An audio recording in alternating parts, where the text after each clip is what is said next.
جو میرے قریب بیٹھ کر میرے سر پر ہاتھ پھیرتا تھا وہی دراصل میرے زوال کا منصوبہ بنا رہا تھا۔ اسی دوران سغرا نے کہا، صاحب جی، میں نے آپ کے کہنے کے مطابق دودھ میں وہی پاؤڈر ڈالا ہے۔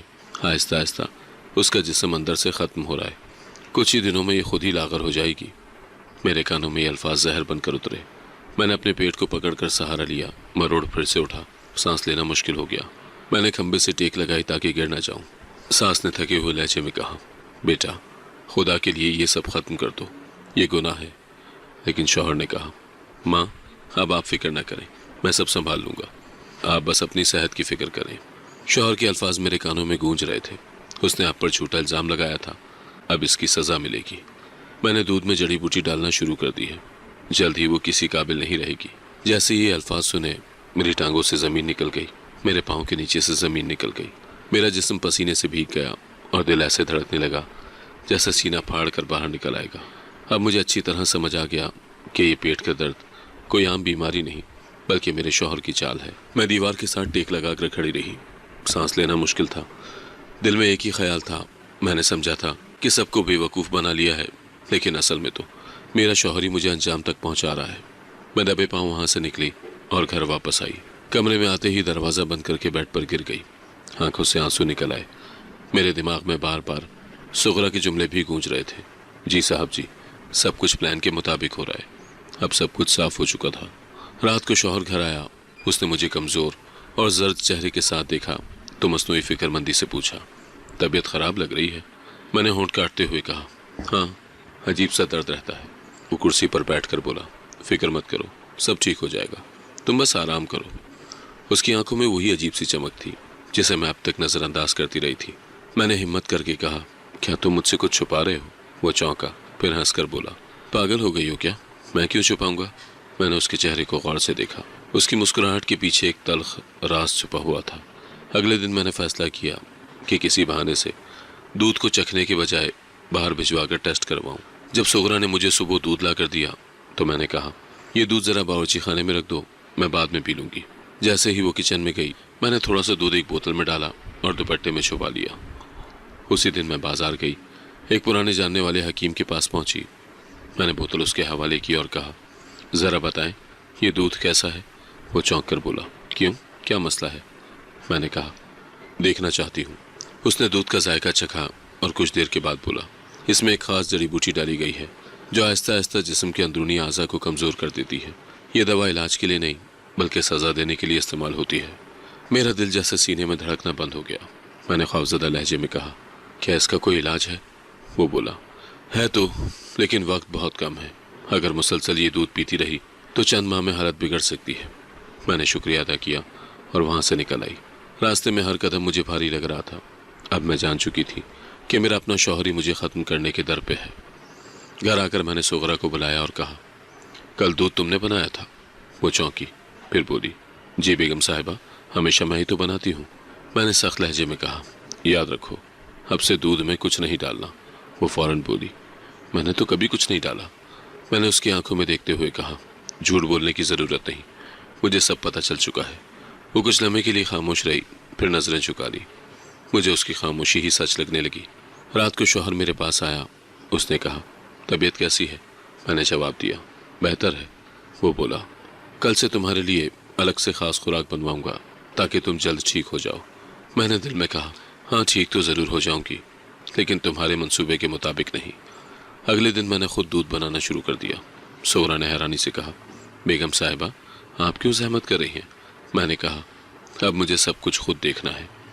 وہ کچھ کہنا چاہتی تھی لیکن میں نے اسے کچن سے باہر بھیج دیا۔ اب میں نے اپنے طور پر علاج شروع کیا۔ حکیم نے جو نسخہ بتایا تھا وہ میں نے خفیہ طور پر لینا شروع کیا۔ ساتھ ہی میں نے سوچا کہ شوہر کو سب کچھ بتائے بغیر اسے بے نقاب کروں گی۔ اسی دوران ایک واقعہ ہوا۔ دوپہر کو شوہر نے مجھ سے کہا، آج تم نے دودھ نہیں پیا؟ میں نے مسکرا کر کہا، پی لیا تھا، صبح ہی۔ وہ مطمئن ہو گیا، لیکن مجھے یقین تھا کہ اب وہ شک کرے گا کیونکہ اس کا منصوبہ آہستہ آہستہ ناکام ہو رہا تھا۔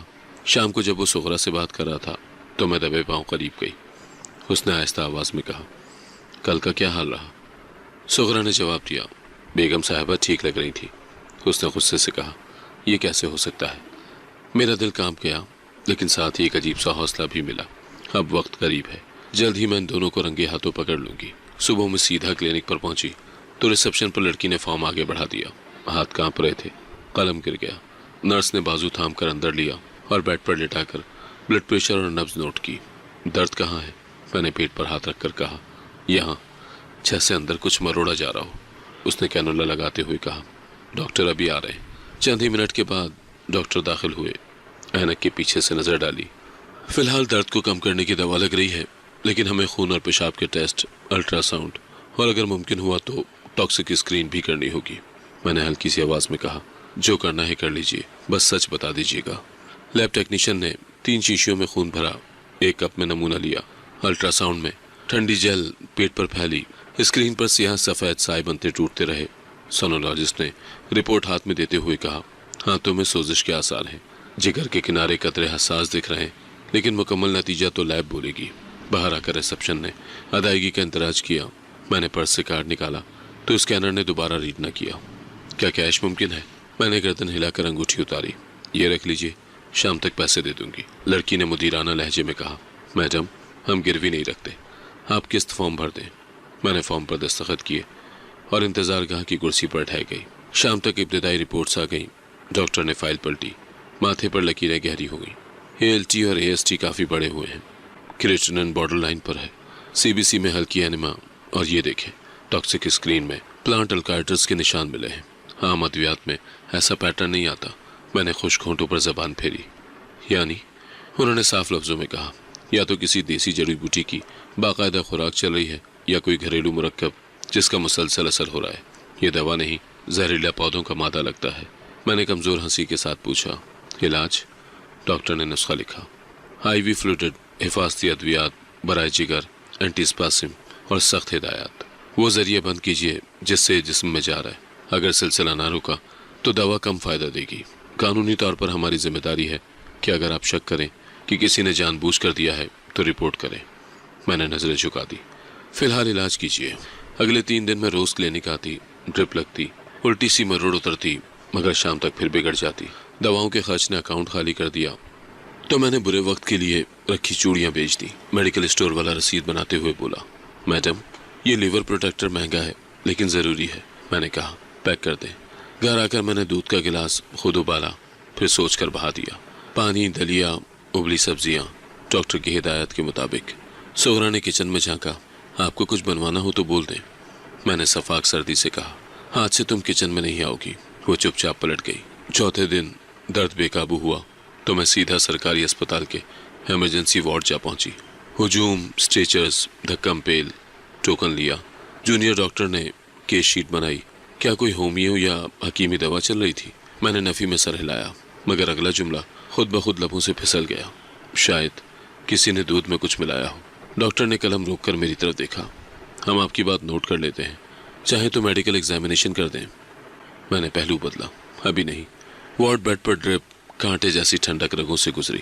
ایک نرس نے کہا، مسئلہ بتاؤ تو صحیح، چھپانے سے علاج مشکل ہوتا ہے۔ میں نے آنکھیں بند کر لی۔ شام ڈھلے شوہر آیا، کرسی کھینچ کر بیٹھا۔ ڈاکٹر نے کیا کہا؟ میں نے فائل اس کے سامنے رکھی کہ جسم میں پودوں کے زہریلے مادے جا رہے ہیں۔ اس کا چہرہ ایک پل کو سنسا ہوا، پھر فوراً معمول پر۔ عجیب بات ہے، کہیں تم نے وزن گھٹانے والی کوئی چیز تو نہیں شروع کی؟ میں نے سیدھا اس کی آنکھوں میں دیکھا۔ نہیں۔ وہ اٹھ کر کھڑا ہوا۔ میں بلنگ کر دوں؟ آرام کرو، اور بغیر رکے کاؤنٹر کی طرف چل دیا۔ مجھے لگا جیسے وہ میرے اس جواب کا منتظر تھا جو آیا ہی نہیں۔ 2 راتیں ایڈمٹ رہی، بائیو کیمیکل مارکرز کچھ نیچے آئے، مگر جیسے ہی گھر لوٹی پھر مروڑ۔ ڈاکٹر نے فون پر کہا، ذریعہ ختم نہیں ہوا تو اپ ڈاؤن چلتا رہے گا۔ میں نے کچن بند رکھا، پانی باہر سے سیلڈ بوتلیں لائی، مگر جیسے جسم کہیں اندر سے جل رہا تھا۔ اسی بیچ میں نے ایک پیتھولوجی لیب سے سیکنڈ اوپینین لیا، نتیجہ وہی۔ رپورٹ ہاتھ میں تھی، ہمت ٹوٹنے لگی۔ آخر ایک رات جب سانس سینے میں اٹک اٹک کر چل رہی تھی، میں لاؤنج میں آہستہ سے گھٹنوں کے بل بیٹھ گئی۔ شوہر اخبار لے آیا تو میں نے اس کے قدم تھام لیے۔ میں نے غلطیاں کی، تمہاری ماں کے ساتھ سختی کی، مجھے معاف کر دو۔ اس کے ہونٹ ٹھٹرے، پھر سرد لہجے میں بولا، اب تمہیں کیا یاد آ گیا ہے؟ میں نے لرزتی آواز میں کہا، بس میں مانتی ہوں کہ میں نے زیادتی کی، مگر مجھے مارو مت۔ وہ ہنسا نہیں، صرف کرسی کی پشت سے ٹیک لگا کر بولا، میں نے کب کہا کہ میں تمہیں مار رہا ہوں؟ میں نے میڈیکل رپورٹس اس کی طرف بڑھا دی۔ یہ دیکھ لو مجھے کیا دیا جا رہا ہے۔ اس نے فائل الٹی سیدھی کی، پھر ٹیبل پر رکھ دی۔ رپورٹس اپنی جگہ، لیکن گھر کی حدیں تم نے پہلے ہی پار کی۔ ماں کو دھتکارا، بہنوں پر الزام، اور اب جب انجام سامنے آیا تو معافی۔ میں نے اس کے گھٹنوں کو مضبوطی سے پکڑا۔ ایک موقع دے دو، میں سب سنبھال دوں گی۔ وہ ایک دم کھڑا ہوا، دروازے کی طرف گیا۔ اب تمہارے لیے اس گھر میں کوئی جگہ نہیں۔ اس نے کال بیل دبائی۔ گیٹ مین اندر آیا تو شوہر نے اشارہ کیا، بیگم صاحبہ کا سامان نیچے رکھو۔ ڈرائیور، انہیں میکے چھوڑاؤ۔ میں نے سہارے سے اٹھتے ہوئے کہا، کم از کم دوائیں۔ وہ بولا، جو تمہیں چاہیے میں ٹرانسفر کر دوں گا، لیکن یہاں نہیں رہ سکو گی۔ میں نے آخری بار کوشش کی، تم چاہو تو ماں کے پاس لے چلو، میں ان کے پاؤں پکڑ لوں گی۔ وہ سخت ہو کر بولا، بہت دیر ہو چکی ہے۔ کمرے میں جا کر میں نے تیزی سے بیگ میں کپڑے، رپورٹس اور ایک ڈائری رکھی۔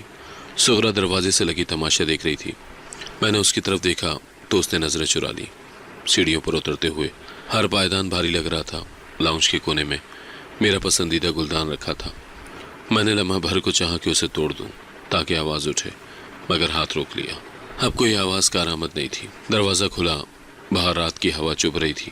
ڈرائیور نے ٹرنک کھولا اور بیگ رکھ دیا۔ شوہر چوکھٹ پر کھڑا، چہرے پر فیصلہ پتھر کی طرح کندہ۔ میں نے آخری بار گھر کے اندر جھانکا۔ دیوار پر ہماری شادی کی تصویر لٹک رہی تھی، ایک طرف میں، دوسری طرف وہ، بیچ میں مسکراہٹوں کا پل جو اب ٹوٹ چکا تھا۔ میں نے دوپٹے کا پلو مضبوطی سے تھاما اور سیڑھیوں سے نیچے اتر گئی۔ گاڑی میں بیٹھ کر دروازہ بند ہوا تو آواز نے اعلان کیا، انجام کے سفر کا پہلا باضابطہ قدم اٹھ چکا ہے۔ گاڑی رکنے کی آواز کے ساتھ ہی میں نے کھڑکی سے باہر جھانکا۔ محلے کی تنگ گلیاں اور بوسیدہ مکان میرے سامنے تھے۔ ڈرائیور نے بیگ زمین پر رکھ دیا اور کہا، میڈم آگے آپ کو خود جانا ہوگا۔ میں آہستگی سے اتر گئی۔ میرا جسم اتنا کمزور تھا کہ بیگ گھسیٹتے ہوئے قدم لڑکھڑانے لگے۔ میکے کے دروازے پر دستک دی تو کچھ دیر بعد ماں نے پردہ ہٹا کر جھانکا۔ ان کی آنکھوں میں حیرانی اور ناگواری تھی۔ یہاں کیوں آئی ہو؟ ماں نے سرد لہجے میں پوچھا۔ میں نے روتے ہوئے کہا، ماں مجھے پناہ دے دو، میں بہت بیمار ہوں۔ انہوں نے دروازہ ذرا سا کھول کر کہا، ہم نے تمہیں بارہا سمجھایا تھا کہ غرور نہ کرو، مگر تم نے کسی کی نہ سنی۔ اب تمہارا بوجھ ہم نہیں اٹھا سکتے۔ باپ بھی اندر سے آئے اور کہا، ہم پرانے قرضوں میں دبے ہیں، تمہاری حرکتوں کی وجہ سے رشتہ دار بھی ہم سے کتراتے ہیں، یہاں سے جاؤ۔ دروازہ میرے منہ پر بند ہو گیا۔ میں نے بیگ دیوار سے ٹکا دیا اور گلی کے کونے پر بیٹھ گئی۔ آس پاس کے بچے کھیل رہے تھے، عورتیں بالٹیوں میں پانی بھر رہی تھیں، مگر میں زمین پر بیٹھی سوچتی رہی، جس نے دوسروں کی زندگی برباد کی اس کی اپنی زندگی برباد ہو جاتی ہے۔ شام ڈھلنے لگی، ہوا ٹھنڈی تھی، مگر میرے بدن پر آگ سی لگ رہی تھی۔ میں نے دوپٹہ اوڑھا اور سر گھٹنوں میں چھپا لیا۔ اچانک قدموں کی چاپ سنائی دی۔ میں نے اوپر دیکھا تو سامنے میری ساس اور شوہر کھڑے تھے۔ ساس نے آگے بڑھ کر میرا بازو تھاما اور آہستہ سے کہا، اس نے اپنی سزا پا لی ہے، اب اسے معاف کر دو۔ میری آنکھوں سے آنسو بہنے لگے۔ میں نے ہاتھ جوڑ کر کہا، ماں جی مجھے معاف کر دیجیے، میں نے آپ پر ظلم کیا، آپ کو دھتکارا، جھوٹے الزام لگائے۔ شوہر خاموشی سے مجھے دیکھ رہا تھا۔ اس کے چہرے پر سختی اب بھی تھی، مگر آنکھوں میں ہلکی نرمی جھلکنے لگی۔ میں نے قدموں میں گر کر کہا، مجھے ایک موقع دے دو، میں نے اپنی غلطیوں کا احساس کر لیا ہے۔ ساس نے بیٹے کی طرف دیکھ کر کہا، بیٹا انسان خطا کا پتلا ہے، یہ اب سب کچھ سمجھ چکی ہے، اگر ہم اسے چھوڑ دیں گے تو یہ کہیں مر جائے گی۔ شوہر نے گہری سانس لی اور کہا، اٹھو۔ میں نے آہستہ سے سر اوپر کیا۔ اس نے ہاتھ بڑھایا اور مجھے سہارا دیا۔ تمہیں جتنا سزا ملنی تھی وہ مل چکی، اب تمہیں بچانے کا وقت ہے۔ ہم تینوں واپس گھر آئے۔ کمرے میں آ کر شوہر نے ایک شیشی نکالی اور کہا، یہ جڑی بوٹی کے اثر کا توڑ ہے، یہ دوا روزانہ لینی ہوگی، کچھ دن تک حالت سنبھل جائے گی۔ میں نے کانپتے ہاتھوں سے دوا لی اور پوچھا، تم نے یہ سب کیوں کیا؟ وہ بولا، کیونکہ تم نے ماں کے ساتھ وہ کیا جسے معاف نہیں کیا جا سکتا تھا۔ میں چاہتا تھا تم وہ درد جانو جو ماں نے سہا تھا، لیکن اب مجھے لگتا ہے کہ سزا کافی ہے۔ ساس نے آنسو پوچھتے ہوئے کہا، بیٹا انتقام سے گھر نہیں بستے، اسے سنبھال لو، یہ اب واقعی بدل چکی ہے۔ میں نے جھک کر ان کے پاؤں چومے۔ ماں جی آپ سچ کہہ رہی ہیں، مجھے سمجھ آ گیا کہ غرور اور ظلم کا انجام ہمیشہ زوال ہی ہوتا ہے۔ اگلے چند دن میں نے دوا لینی شروع کی۔ میرا جسم آہستہ آہستہ بہتر ہونے لگا، چہرے پر رنگ واپس آنے لگا۔ میں نے خود کچن سنبھالا، جھاڑو دیے، برتن دھوئے۔ ساس نے کہا، بیٹی آرام کرو، ابھی تم کمزور ہو۔ میں نے جواب دیا، یہ سب میرا فرض ہے، اب میں کبھی آپ کو تکلیف نہیں دوں گی۔ شوہر دفتر سے آتا تو مجھے کام کرتے دیکھ کر حیران ہوتا۔ ایک دن بولا، کاش تم پہلے ہی یہ سب سمجھ لیتی۔ میں نے سر جھکا کر کہا، غلطی میری تھی لیکن اب دوبارہ نہیں ہوگی۔ ایک دن میں نے سغرا کو بلایا اور کہا، تمہیں یہ سب کرنے کی ہمت کس نے دی؟ وہ کانپنے لگی اور بولی، بیگم صاحبہ، میں تو حکم پر عمل کر رہی تھی، مجھے پیسے دیے گئے تھے، میں مجبور تھی۔ شوہر نے سخت لہجے میں کہا، اب تمہیں یہاں رہنے کی ضرورت نہیں۔ وہ شرمندہ ہو کر سر جھکائے باہر چلی گئی۔ گھر کا ماحول بدلنے لگا، ساس کے چہرے پر سکون نظر آنے لگا۔ وہ کہتی تھی، بیٹی، دعا ہے اللہ تمہیں سیدھے راستے پر رکھے۔ میں ان کے قدموں میں بیٹھ کر کہتی، ماں جی، اب میں آپ کی دعاؤں کی محتاج ہوں۔ وقت گزرتا گیا، میری صحت بحال ہو گئی۔ ایک دن میں نے آئینے میں اپنا چہرہ دیکھا جو کبھی زرد اور کمزور تھا، اب پہلے جیسا ہو گیا تھا۔ میں نے دل میں شکر ادا کیا۔ اس دن مجھے سمجھ آیا کہ زندگی میں غرور انسان کو کہیں کا نہیں چھوڑتا۔ دوسروں پر ظلم کرنے والا آخرکار خود برباد ہو جاتا ہے، اور جو دل سے معافی مانگ لے اللہ بھی اس کے لیے دروازے کھول دیتا ہے۔ اگر آپ کو آج کی کہانی پسند آئی ہے تو ویڈیو کو ضرور لائک کیجیے گا اور اپنے دوستوں کے ساتھ بھی شیئر کیجیے گا، اور ہاں، اگر آپ نے ابھی تک ہمارا چینل سبسکرائب نہیں کیا تو ضرور سبسکرائب کریں۔ ملتے ہیں کل ایک نئی اور دلچسپ کہانی کے ساتھ۔ اللہ حافظ۔